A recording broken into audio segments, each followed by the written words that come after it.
What's happening, fellas? Feast your eyes on this classic 1972. This is officially 50 years old, guys. It's an antique, and it's just been massaged to life and perfection here by the guys at Captain Cycles. Specifically, Jimmy Laurinaitis, one of our A-techs, has gone right through the bike. I'll go over the work order in a minute, but I wanted to hear this thing first. It's original stock exhaust.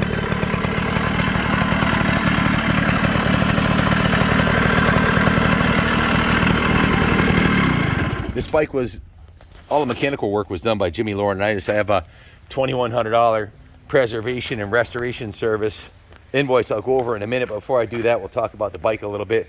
And then Doc, our lead detailer, detailed this thing to the nines, so she looks real pretty, ready to roll right into the museum.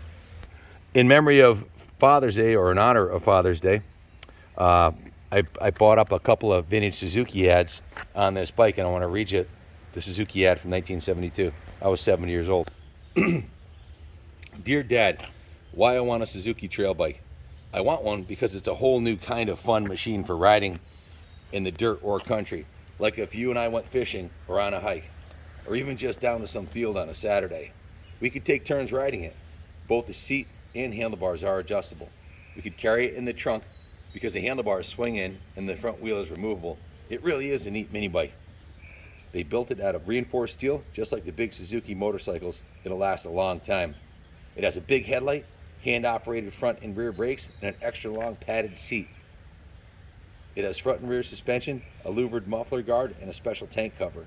It's easy to shift because it's got 3 speeds that work with an automatic clutch. The engine has 3 horsepower, and it's a 2-stroke air-cooled job. The gasoline tank holds about a half a gallon, so it only costs about a quarter to fill it. A little bit more than that today, 50 years later. And well, that's why I'd like to have one. Can we talk about this some more, Dad? Man to man. So I just thought that was really cool. Being Father's Day weekend coming up here, I'd share that with you guys. And that's really what these bikes are all about. They're about family fun. And here's a picture. I don't know if it'll come up on here, but it's a father-son riding on a Suzuki 125 and then his son on the trail hopper. So these were designed. Now, let's flash back to 1972. Let's go in the time machine here for a minute. Let's flash back to 1972 because, well, for me, that'll be easy because I was 7 years old and my entire life then and my entire life now revolved around motorcycles, and back then, mini bikes. In fact, I had a Yamaha GT80 in 1973. But in 72, real mini bikes that were with motorcycle suspension and 2-stroke motors didn't exist. When I was a kid, mini bikes were basically tube frames with lawnmower motors. You'd be lucky if you had a brake on it, and definitely no suspension. So Suzuki, Yamaha, Kawasaki, Honda all saw this big craze going on after the wild 60s of everybody wanting to have fun on full-size bikes. So they started building mini bikes like this trail hopper for people to get on and enjoy, just like the big bikes. And that was the whole precipice of the ad that Suzuki had written. This is a real motorcycle. It's got a real 3-speed. Now it's semi-automatic, there is no clutch, but a 3-speed transmission on a 2-cycle engine that's got plenty of power and torque. In fact, when Doc rode it up here, he was like, man, I can't believe how much torque this thing has.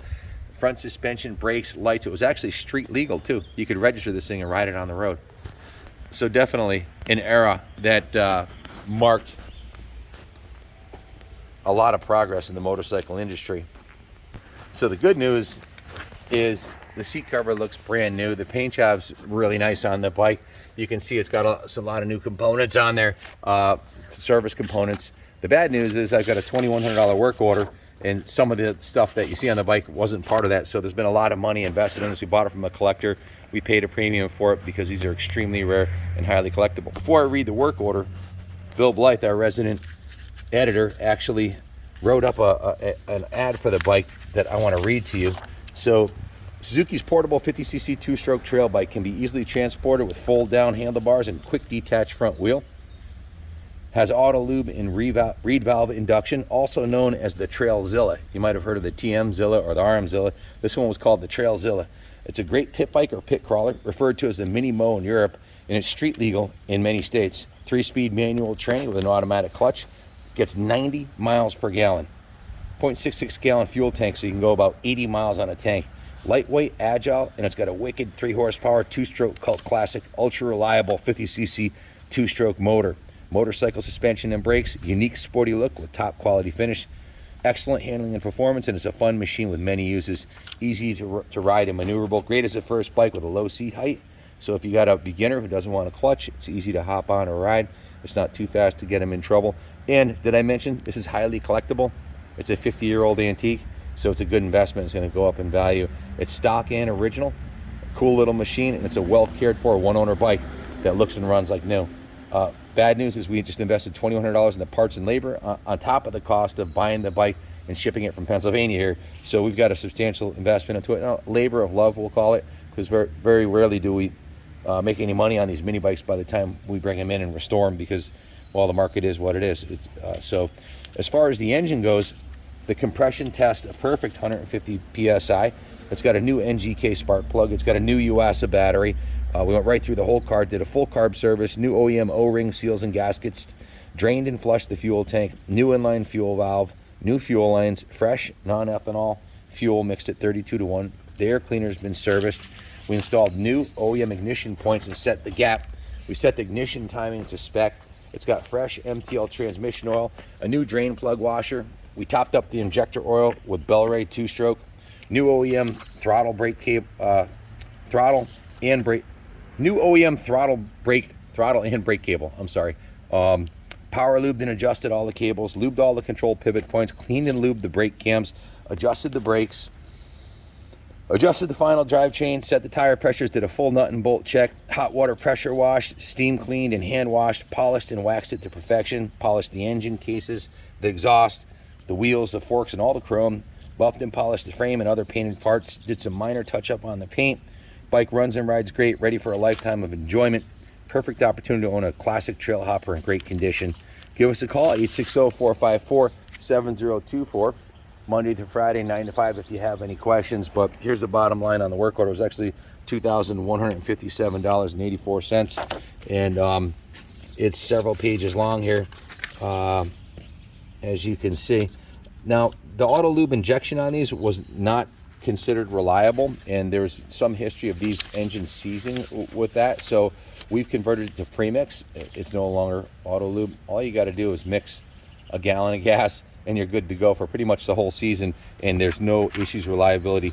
We recommend ethanol-free gas that you can get from any 2-stroke store, like a chainsaw store, ethanol-free fuel, so you'll never have to worry about the carb getting gunked up. Down the parts list, again, the spark plug, battery, gaskets for the carb set, the float chamber gaskets, the drain plug gasket, the OEM ignition points, a new petcock, fuel petcock assembly, small engine fuel from BP, tank of that, Bellray 2-stroke injection oil, a fuel filter, fuel line by Free Flow, and the throttle cable. It says in stock, had no part number. I guess we had it in stock, and the Maxima transmission oil. So that pretty much summarizes it. I've got a 4-page work order here. Absolutely a labor of love. Sorry for the sloppy camera work. Junior's usually behind the camera. Well, not while Ronnie had the camera, but when I'm holding the camera. So now, sorry for the sloppy camera work. This guy does great camera work. But Junior's usually shooting this, and Ronnie's usually shooting Instagram while we're shooting. But anyways, did the best I could. Hope you guys like the bike. Hopefully it brings back some cool memories of you and your dad on this Father's Day weekend coming up here. You know, my best times I ever had were riding with my dad on the mini bike, and that's all we really wanted to do as kids. So that's, if you're still watching this video, put in the comments below. I'm sure you had the same experience, and that's why you're still watching this video. So in any event, very cool Suzuki trail hopper. Thanks for watching. Please hit the like button and the subscribe button and notification button. It helps with the algorithm. And share the video if you can. And thanks for watching. A very great Father's Day, and get the chance to ride with your dad. And God bless America.